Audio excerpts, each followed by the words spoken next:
जोगेचा वेश धारण करून शिवजी अयोध्येमध्ये येतात आणि अयोध्येच्या नगरीमध्ये येऊन थांबतात. सर्व अयोध्येजन म्हणतात, हा जोगी कुठून आला? अरे जोगी आया रे, जोगी आया रे, जोगी आया रे, जोगी आया रे, जोगी आया रे, जोगी आया रे, जोगी आया रे, जोगी आया रे, जोगी आया रे, जोगी आया रे, जोगी आया रे, जोगी आया रे, जोगी आया रे, जोगी आया रे, जोगी आया रे, जोगी आया रे, ओ जोगी आया रे, जोगी आया रे, जोगी आया रे, जोगी आया रे, ओ जोगी आया रे, जोगी आया रे, जोगी आया रे, जोगी आया रे, कोण देश से आया बाबा जोगी, जोगी बाबा जोगी, कोण देश से आया बाबा जोगी, आया बाबा जोगी, कोण देश से आया बाबा जोगी, आया बाबा जोगी, कोण देश से आया बाबा जोगी, आया बाबा जोगी, की बाळाची प्रभु रामचंद्र भगवान कौशल्य माता रामचंद्रांशी करतात आणि भोजन करत बाळमाधव त्या आईकडे पाहून हसतो. कौशल्य मातेचे बोलवणे, ज्यावेळेस कौशल्य माता बोलवतात त्यावेळेस राघव त्यांच्याकडे धावत होतो. कौशल्या जब बोलन जाए, कौशल्या जब बोलन जाए, कौशल्या जब बोलन जाए, कौशल्या तुम प्रभु चरणी पराई, तुम प्रभु चरणी पराई, श्री राम जय राम जय जय राम, श्री राम जय जय राम.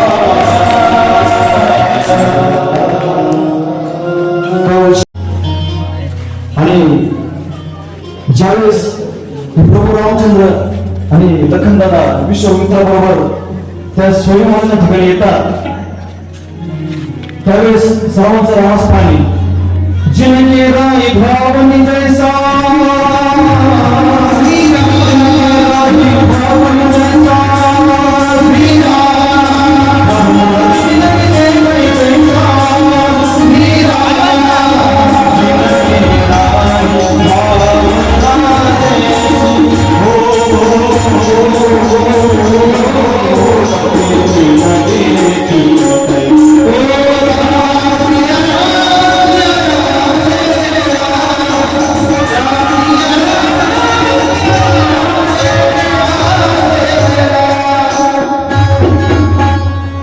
ज्याची तशी भावना तसे प्रभू त्यांना दिसतात, योग्यांना परमपद दिसतात आणि नगरवासीयांना आपल्या परिवारातील सदस्य वाटतात.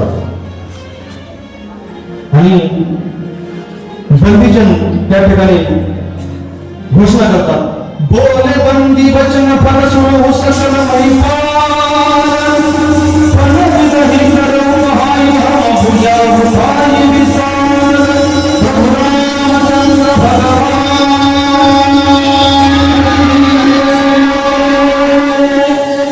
बंदीजन राजाला सांगतात की तुमची शक्ती पोटुरीच्या चंद्रासारखी. राजा खुश, राजांना बऱ्याच राजांना बळाचा अहंकार झालेला असतो आणि एक राजा विश्व कामावरून पुढे जातो गणपतीची आराधना करणे, इतर राजे गणपतीची आराधना करतात आणि त्या ठिकाणी जनकजी सीता मातेला घेऊन त्या ठिकाणी स्वयंवराच्या ठिकाणी येतात.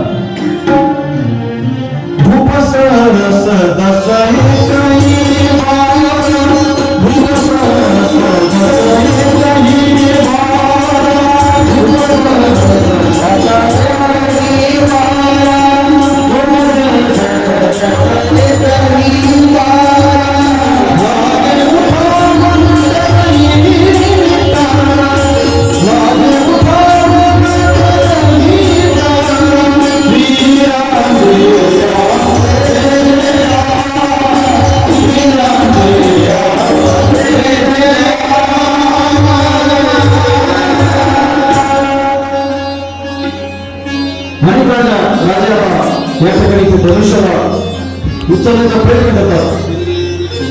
एक राजा उठतो आणि त्या धनुष्याकडे निघतो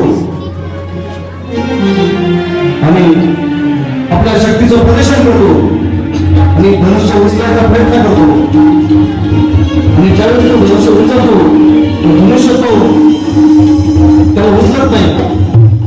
बरेच प्रयत्न केल्यानंतर सुद्धा तो धनुष्य त्याला उचलत नाही. तो ते धनुष्य उचलायचा प्रयत्न सोडून देतो. पुन्हा जाऊन आपल्या खुर्चीवर जाऊन बसतो. आता दुसरा राजा उठतो.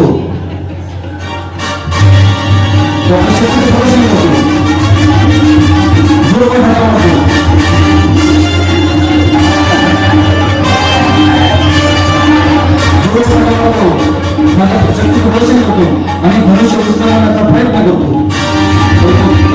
धनुष्य उचलत नाही. तो प्रयत्न सोडून देतो. 10,000 राजा एकत्र राहून धनुष्य तोडण्यासाठी उचलत नाही आणि सर्व राज्य पराजित होऊन मुक्त खाली होऊन आपल्या खुर्चीवर बसतात. आणि त्या ठिकाणी राजा जनकाचा उदय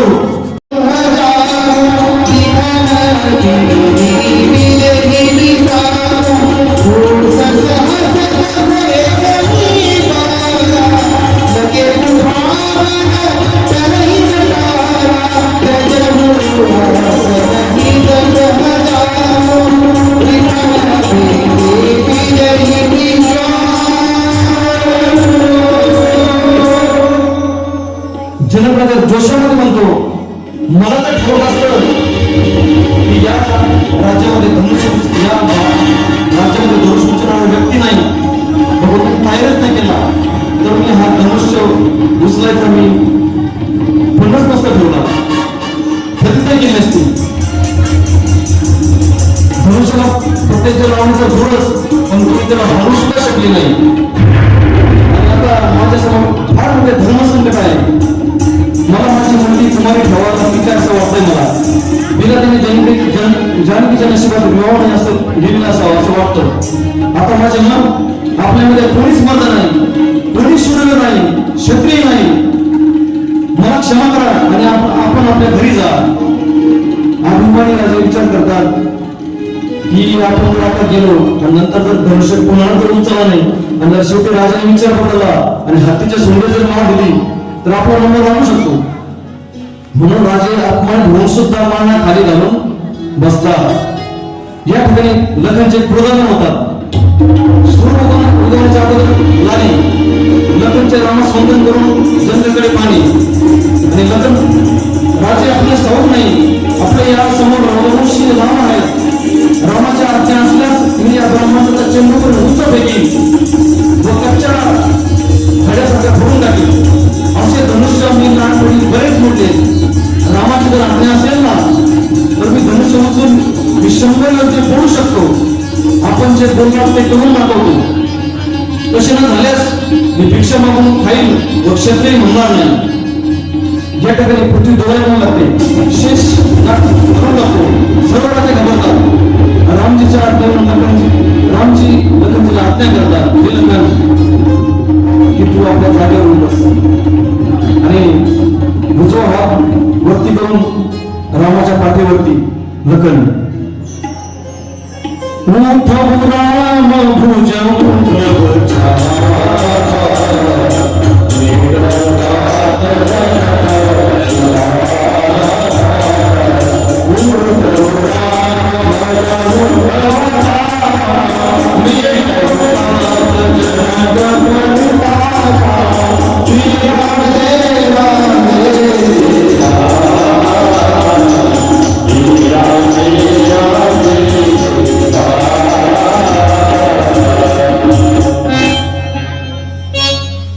रामचंद्र उठतात आणि आपले गुरुचरणांचे वंदन करतात, विश्वमित्रांचं वंदन करतात आणि धनुष्यकडे जातात.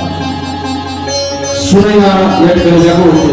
सीता पण गौरी शंकराचं गणेशाचं स्मरण करते आणि बार बार बिनती सुनी मोरी करहू चाप गुरुता थोरी. रामाचं वय 16 वर्ष.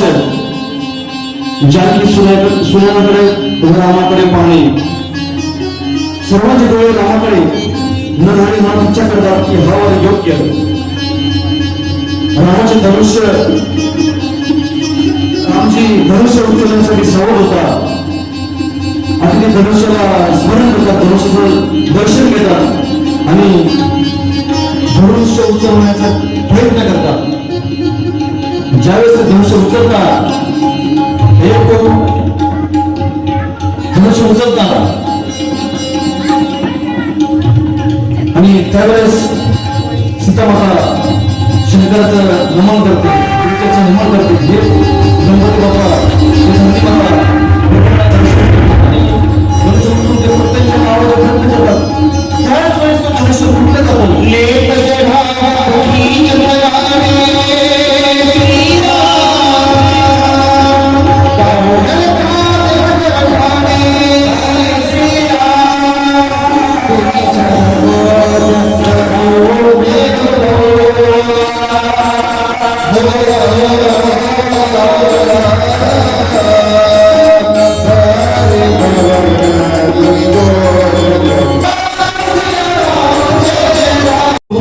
खाली वाटत नाही, हे लखन बाबाचं लक्ष देतं. त्यावेळेस लखन दादाला वाटतं की प्रभू वागणार नाही आणि त्यावेळी त्याच वेळेस अगदी लखन दादा प्रभूंच्या चरणावर डोकं ठेवतात आणि त्यावेळेस ज्यावेळेस प्रभू वागतात त्यावेळेस सीतामाता हात घालते.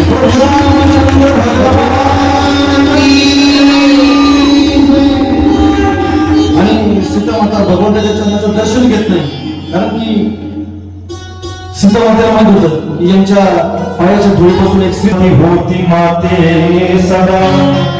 रामाची प्रीती बहुये मजवरी होई सर्वदा. आव्हानाचे गुणल होतात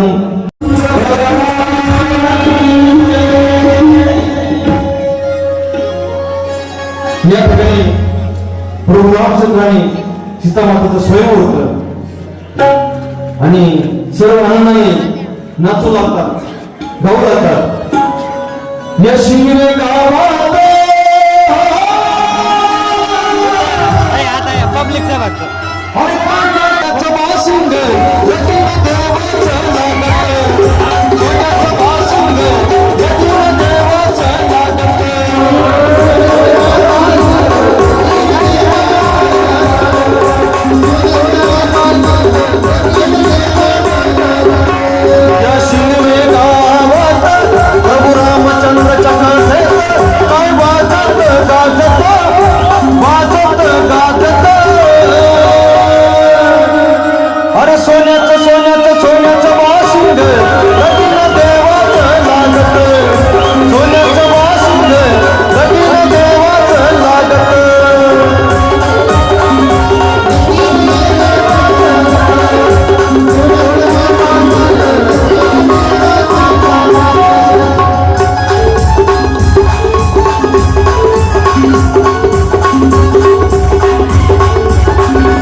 पत्रिका गेला देशा देशावर